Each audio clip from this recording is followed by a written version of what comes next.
Konnichiwa sa mga kakulot ko dyan. Ngayon na lang ulit nakapag-vlog ang inyong kakulot. Siyempre, ayan, kasama ko ang aking ka-workmate.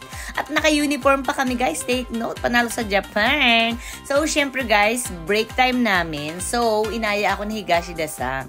Dahil nga lately talaga hindi ako makapag-vlog because, alam nyo na, mahilo-hilo pa ang inyong kakulot. Hindi pa ako pwedeng bumiyahe ng malayuan.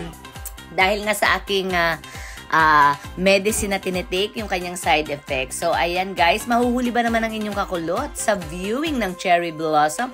Or kung tawagin dito yan guys, ay hanami. Or yun nga, yung mga sakura na yan. Yung kanilang pagtingin-tingin dyan. Mga sightseeing, sight viewing, mga ganun. So, syempre, since I'm a vlogger, Charis! So, syempre, ayan, kailangan ko ipakita sa inyo ang ganda ng sakura at hilig talaga ng mga Japanese ang sakura, ang hanami, or yung magtingin-tingin nga, yung viewing ng cherry blossom. And, syempre, guys, may mga Pilipina rin dyan, ibang lahi. Dito na yan sa Shinagawa, guys. Part na pala ako ng Shinagawa. Ayan, lang yung train station. Dito sa place ko. And, hindi ko naman alam na part na pala to ng Shinagawa kasi ang alam ko is it's Omori. So, part na siya ng ano rin pala ng Tokyo. So, ayan na nga guys. O, diba? Ang gaganda. Siyempre, hindi mawawala ang mga ibang lahi din dyan guys na mga naglalatag ng mga ano. May mga nakita akong Pilipina. Naglatag sila ng mga towel something dyan. Tapos dun sila kumakain ng obento. And ganun din ang mga Japanese guys. Nakaupo sila, nagkakapramen. Alam mo yun, mga ganun.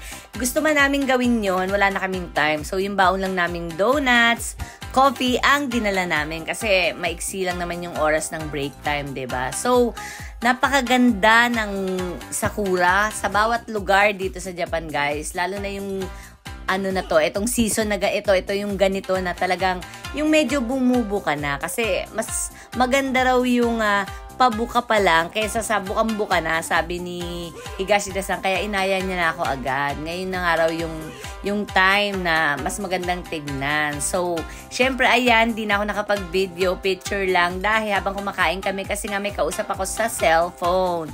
So, ayan na guys, babalik na kami sa aming trabaho and syempre guys, i-enjoy nyo ang sakura.